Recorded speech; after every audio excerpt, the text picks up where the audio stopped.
देखो यहाँ पर आपके पास जो क्वेश्चन आ रहा है, क्वेश्चन नंबर 3, सही है। इसका ए और बी दोनों मैं डिस्कस कर लेता हूँ। जो आपके पास ए आ रहा है उसमें लिखा हुआ है, Imran deposited ₹3000 per month into a saving account for a year. He would deposit ₹5,000, 8,000 and 10,000 per month during second, third and fourth year respectively. If the bank offers 6% interest compounded monthly, find the total amount Imran would have saved at the end of 4 years. Imran जो है ना वो 3,000 रुपये deposit करता है एक saving account में हर महीने पहले साल। तो अगर हम ए जो है उसकी टाइमलाइन बनाएं तो यह नंबर 0 से यह नंबर 1, यहाँ पर हर महीने वो अपने बैंक में 3,000 3,000 3,000 3,000 3,000 जमा कर रहा है। फिर अगले साल के हर महीने ये बैंक में 5,000 5,000 5,000 5,000 5,000 कर जमा करेगा। फिर अगले साल के हर महीने ये बैंक में जाकर 8,000 8,000 8,000 जमा करेगा। फिर अगले साल के हर महीने ये बैंक में जाकर बैंक में 10,000 रुपये 10,000 रुपये 10,000 रुपये 10,000 रुपये जमा करेगा। और आपको ये बताना है कि चौथे साल के आखिर में ये पैसे कितने हो जाएंगे। सही है। इस सवाल को सॉल्व करने के दो पॉसिबल तरीके हैं। रेट दिया हुआ है 6% का और इफेक्टिवली हमें इन सारी चीजों को यह नंबर 4 पर लेकर आना है। अब एक तरीका मेथड नंबर 1 ये हो सकता है कि मैं 3,000 को अलहदा से, 5,000 वाली स्ट्रीम को अलहदा से, 8,000 वाली स्ट्रीम को अलहदा से और 10,000 वाली स्ट्रीम को अलहदा से ट्रीट करूं। अगर मैं सारी स्ट्रीम्स को अलहदा से ट्रीट करूंगा, यानी कि मैं जो है वो ये जो 3,000 रुपये वाली स्ट्रीम है इसको अलहदा से 4 पे लेकर जाऊं तो मैं कर सकता हूं 3,000 मल्टीप्लाइड बाई 1 प्लस 6%। 6% क्या है, कंपाउंडेड मंथली ना, divided by 12 power 12 minus 1 divided by 6% over 12 multiplied by 1 plus 6% over 12। ये मैंने कौन सा फॉर्मूला अप्लाई किया है? ये मैंने एनवीटी ड्यू की फ्यूचर वैल्यू का फॉर्मूला अप्लाई किया। जब मैं इस तरह से एनवीटी ड्यू की फ्यूचर वैल्यू का फॉर्मूला अप्लाई करूंगा तो क्या मैं ये नंबर 4 पर पहुंच जाऊंगा? नहीं, मैं पहुंचूंगा कहाँ पर? पहले साल के आखिरी दिन। तो इसको अगर मुझे चौथे साल पहुंचाना है तो मैं इसको बड़े ब्रैकेट में डालता हूँ। ये ईयर नंबर 1 के एंड पे है ना। अब ये जो भी आंसर आया है इसको मुझे 1 के एंड से 4 के एंड पे लेकर जाना है, यानी कि मुझे इसको 3 साल आगे लेकर जाना है। तो अब दूसरी बार देखो, पहली बार तो हम अप्लाई करें S is equal to R multiplied by 1 plus I power N minus 1 upon I multiplied by 1 plus I. पहली बार तो हम ये अप्लाई कर रहे हैं। दूसरी बार क्या करेंगे? दूसरी बार हमें अप्लाई करना होगा s is equals to p 1 plus I power n. ठीक है। अब हमें दूसरी बार अप्लाई करना होगा s is equals to p 1 plus I power n. ठीक है। दूसरी बारी में हमें s is equals to p 1 plus I power n apply करना होगा। और इस फॉर्मूले में ये जो पूरा का पूरा ब्रैकेट है, ये जो पूरा का पूरा ब्रैकेट है, ये पी होगा। तो इसको फर्दर हम मल्टीप्लाई करेंगे किससे? 1 प्लस आई की पावर एन से। पावर में क्या आएगा? वैसे तो नंबर ऑफ इयर्स आते हैं लेकिन कंपाउंडेड मंथली है तो 36। फिर मैं 5,000 को अलग से 4 पे लेकर आऊं, उसके लिए क्या करना होगा? 5,000 multiplied by 1 plus 6% divided by 12 power 12 minus 1 divided by 6% over 12 multiplied by 1 + 6% over 12। लेकिन ऐसा करने से ये जितने भी 5,000 हैं, ये नंबर 1 वाले या नंबर 2 वाले सॉरी, वो कहाँ पहुंचे होंगे? वो ये नंबर 2 के एंड पर यानी कि यहाँ पर पहुंचे होंगे। अब यहाँ से इनको 4 पे लेकर आना है, तो फर्दर किससे मल्टीप्लाई करूँ? 1 + 6% डिवाइडेड बाई 12 पावर 24। पहले वाले का आंसर, दूसरे वाले का आंसर, फिर तीसरे वाले के क्या होगा? 8,000 multiplied by 1 + 6% divided by 12 power 12 - 1 divided by 6% over 12 multiplied by 1 + 6% over 12 bracket में, और इसको मल्टीप्लाई कर दिया हमने 1 + 6% ओवर 12 की पावर 12, इसलिए क्योंकि आप इसको ईयर 3 पर लेकर आए थे और 3 से आपको 4 पर लेकर जाना था। और आखिरी जो 10,000 रुपए है उसके लिए क्या होगा? 10,000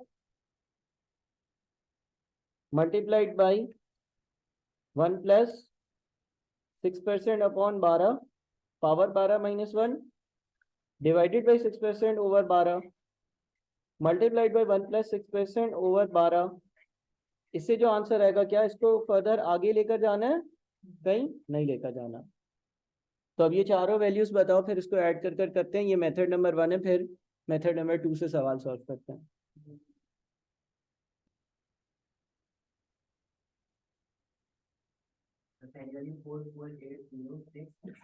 फोर 4 8 0 6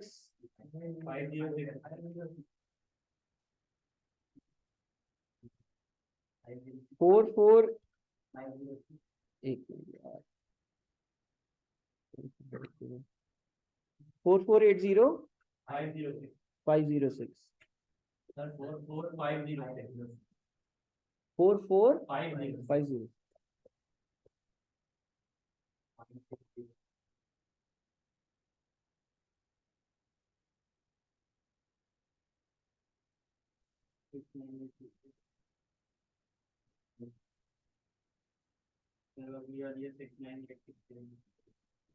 सिक्स 9 8 6 8 0.3 छोड़ दो। अगला बताओ। 105 294। उसके बाद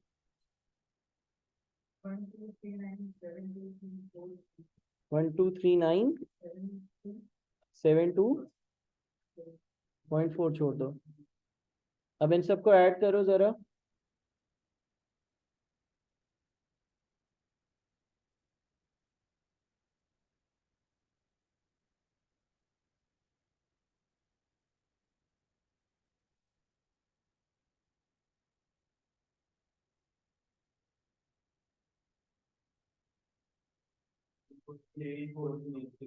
343 640, यही आंसर आ रहा है बैक साइड पर। अच्छा, अब इसका एक और तरीका भी है, इसका एक और आसान तरीका भी है सॉल्व करने का, यानी कि इसी सवाल का मेथड नंबर 2 भी है। मैं दोबारा से एक बार यही टाइमलाइन बनाता हूँ।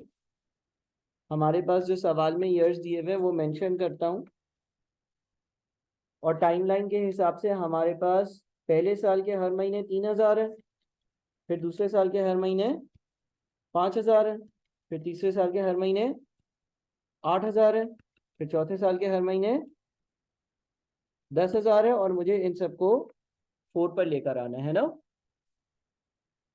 अब दूसरे तरीके में हम ये कर सकते हैं कि ये जो 5,000 है ना, इस 5,000 के हम दो हिस्से कर देते हैं, 3,000 और 2,000। 3,000 वाला हिस्सा इसलिए किया क्योंकि शुरू में हमारे पास 3,000 था ना, तो हम कोशिश करें कि हम 4 साल की 3,000 वाली एक स्ट्रीम बना लें हमेशा के लिए। तो 5 को मैंने 3 और 2 कर दिया। अब शुरू वाला 3 चल रहा था, आगे उसने एक और 3 को ज्वाइन किया, अब 8 आ गया। 8 को भी हम 3 कर देते हैं ताकि 3 वाली स्ट्रीम आगे चलती रहे। 10 में से भी हम 3 अलग रख देते ताकि 3 वाली स्ट्रीम आगे चलती रहे और चौथे साल तक डायरेक्ट पहुंचे। अच्छा, अब 5,000 का 3,000 तो एक स्ट्रीम का हिस्सा बन गया, बचे थे कितने? तो हम क्या करते हैं, हम 8,000 का एक 3,000 का ऊपर हिस्सा हो गया, एक 2,000 का और हिस्सा बना देते ताकि वो नीचे वाली स्ट्रीम से मिल जाए। अब 5,000 के 3 और 2,000 वाले हिस्से कहीं ना कहीं स्ट्रीम का पार्ट बनकर फाइनल ईयर पे पहुंच रहे हैं। 8,000 में से 3,000 और 2,000 अलग अलग पहुंच रहा है, बच कितना जाता है अभी भी? 3,000। तो इसको 3,000 एक और बना लेते हैं, और फिर 10,000 में से क्या बच गया? 2,000।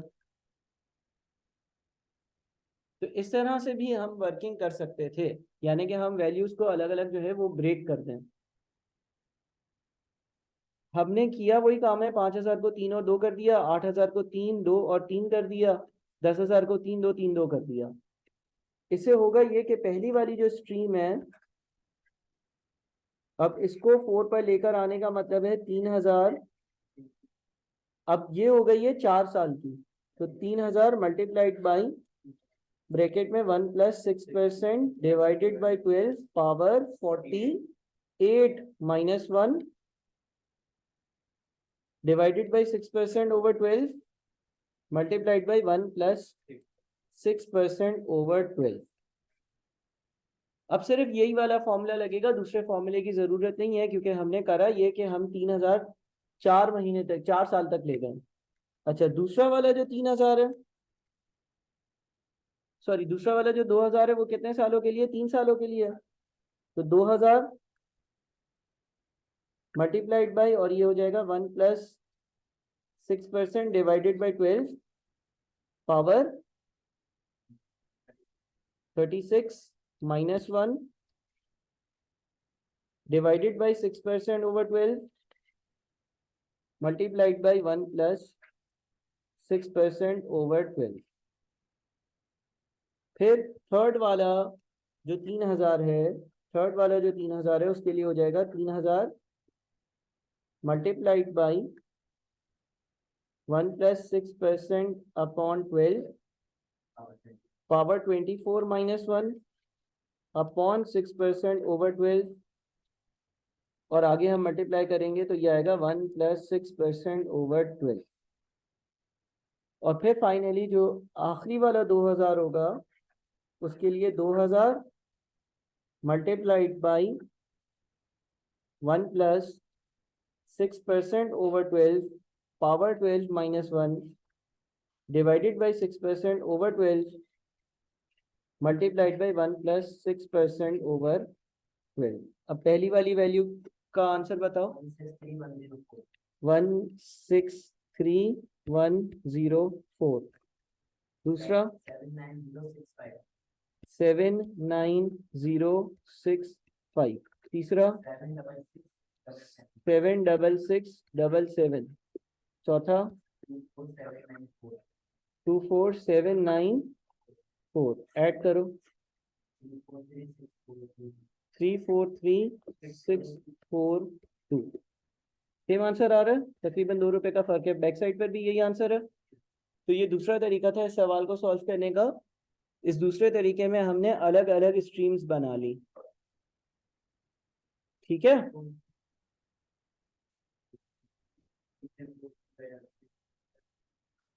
अच्छा, अब देखो ये हमारा 3 का ए सॉल्व हो गया, ठीक है। अब 3 का जो बी है ना, जो 3 का बी है, वैसा सवाल सिर्फ और सिर्फ आईकेप ने एक ही बार पूछा है, और बहुत मुश्किल है कि आपके पेपर में आए, लेकिन हम इसको भी देख लेते हैं। अब ये बड़ा इंटरेस्टिंग सवाल है, देखो यहाँ पे लिखा हुआ है, Nausherwan builders have launched an apartment project, price of each apartment is ₹1,628,000। The buyer has to pay 200,000 rupees at the time of booking and rupees 34,000 per month for 3.5 years to the builder. अब जरा गौर से इस बात को सुनना समझना। देखो down payment कितनी है? 2 लाख। एक किस्त कितने की है? अच्छा, 3.5 साल की बात हो रही है, और हर महीने अगर किस्त होगी तो पहले तो आप 3.5 को 12 से मल्टीप्लाई करो, कितने महीने आते हैं? 42 मंथ्स आते हैं। और अगर मुझसे 34,000 रुपए एक किस्त के मांगे जा रहे हैं तो 42 किस्तों के कितने बने? 1,428,000। और मुझसे डाउन पेमेंट कितनी मांगी जा रही है? 2 लाख। अच्छा, टोटल क्या बना? 1,628,000। कोई मसला समझ में आया क्या? प्रेजेंट वैल्यू नहीं देखी जा रही, प्रेजेंट वैल्यू नहीं देखी जा रही। हाँ, तुम्हें उसी पे दे रहा है। देखो, हमने हमने अभी तक जो चीज पढ़ी थी ना, वो पढ़ी थी कि सर जो कैश प्राइस होती है वो down payment plus present value of repayments के बराबर होती है। हमने ये कभी नहीं पढ़ा था कि जो कैश प्राइस होती है वो डाउन पेमेंट प्लस रीपेमेंट्स के बराबर होती है। हमने पहली वाली चीज पढ़ी थी। जब आप रीपेमेंट्स की प्रेजेंट वैल्यू निकालते हो ना, तो उसमें से इंटरेस्ट हट जाता है। अब ये वो चीज है जो पाकिस्तान में होती है, सूद हराम है। तो बिल्डर आपको बोलता है ये घर 1,628,000 का है। आप बोलते हो मुझसे सूद दोगे? वो बोलता है नहीं। आप बोलते हो अच्छा कितने पैसे अभी दूं? वो बोलता है 2 लाख। फिर आप बोलते हो कितनी किस्तें लोगे मुझसे? तो वो बोलता है देखो 1,628,000 का घर है, उसमें से 2 लाख तुम अभी दे देते हो तो बच जाते हैं 1,428,000। तो तुम 34,000 वाली 3.5 साल तक 42 किस्तें दे देना। यहाँ पर जो इंटरेस्ट का अमाउंट होता है ना, वो इन बिल्ट होता है। इन बिल्ट का मतलब ये है कि मिसाल के तौर पर लेट से एक मोबाइल फोन वाला मुझे ये कहता है कि मैं सूद पर काम नहीं करता, ये मोबाइल फोन आज ले लो मुझसे अगर चाहिए तो, ये 35,000 का है, और 1 महीने के क्रेडिट पर लेना चाहते हो तो भी ले लो, 40,000 का है। तो महीने बाद पैसे दे देना, 40,000 दे देना। क्रेडिट पर लोगे तो 40,000 का है, अभी पैसे दोगे तो 35,000 का है। इसी तरह से बिल्डर ने इस बंदे को बोला हुआ होगा कि तुम किस्तों पे लेना चाहते हो? उसने बोला किस्तों पे लेना चाहता हूँ। तो उसने बोला ठीक है, किस्तों पे भी देते हैं हम। लेकिन अगर ये बंदा बोलता है ना कैश पे लेना चाहता हूँ, तो शायद वो 1,628,000 का अमाउंट नहीं होता, उससे कम होता। वो बोलता है अभी दे दो, ठीक है। लेकिन इसने किस्तों पे लिया, और किस्तों पे लिया तो बिल्डर ने बोला भाई 2 लाख अभी दे दो, और बाकी जो है ना वो आप जो है वो 34,000 वाली किस्तें दे देना। फिर लिखा है possession will be given to buyer 6 months after the payment of last instalment.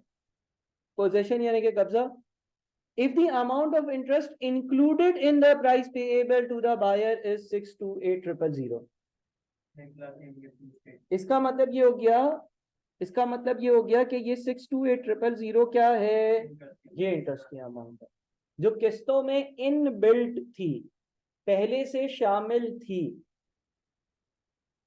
तो इसका मतलब ये हो गया कि बिल्डर ने पता है इस बंदे को बोला हुआ होगा कि अगर तुम कैश पर ये चीज खरीदना चाहते हो, मोस्ट वेलकम, 1 मिलियन का ये घर है, 1 मिलियन दो और घर ले लो। लेकिन जैसे ही मैंने इसको बोला नहीं यार मैं कैश पर ये चीज खरीदना नहीं चाहता, तो बिल्डर ने बोला ठीक है तो भी मैं बेचता हूँ, और मैं 1,628,000 की बेचता हूँ। 2 लाख आज दे दो, बाकी 34,000 की किस्तें दे देना। यानी कि उसने अमाउंट ही चेंज कर दिया।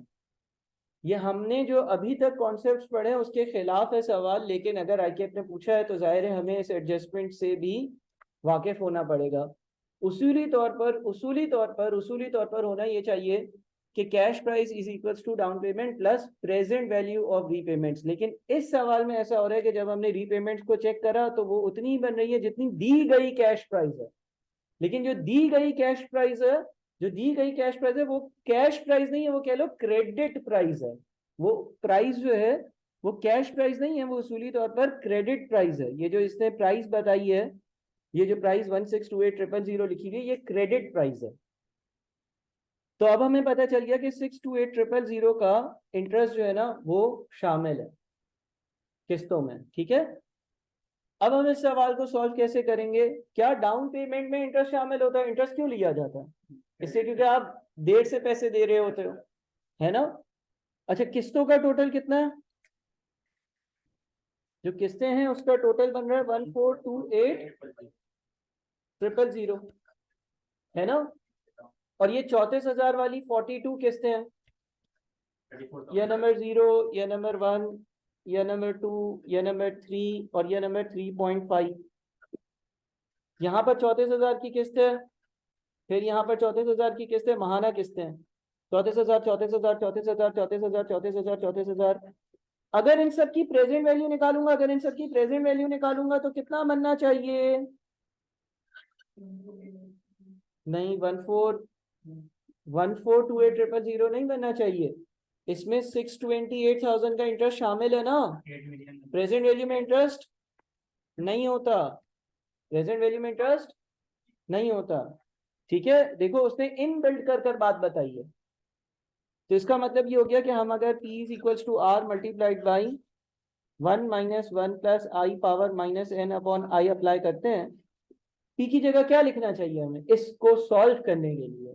P की जगह हमें 8 लाख लिखना चाहिए, क्योंकि उस किस्तों में से इंटरेस्ट हटाया जाएगा, उस किस्तों में से इंटरेस्ट हटाया जाएगा तो 8 लाख बचना चाहिए।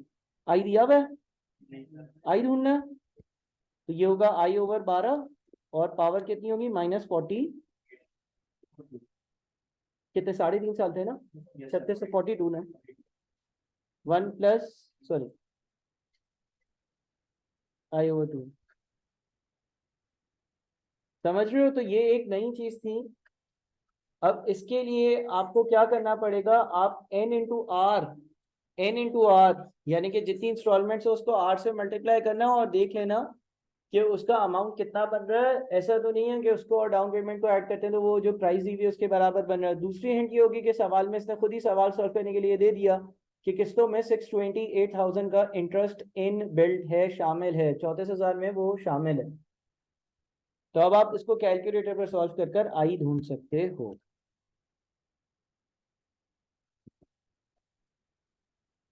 ठीक है,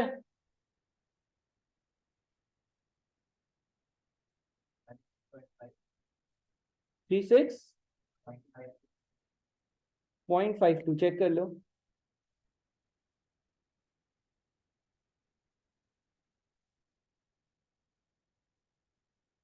क्या आ रहा है उधर? ऐसा ही आ रहा है।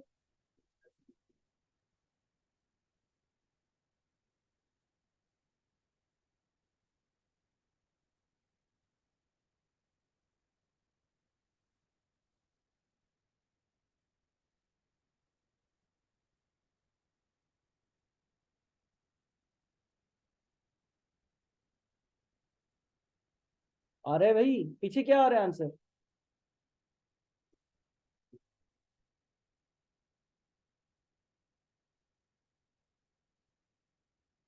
क्या कैलकुलेटर से नहीं आ रहा क्या? आ रहा है ना।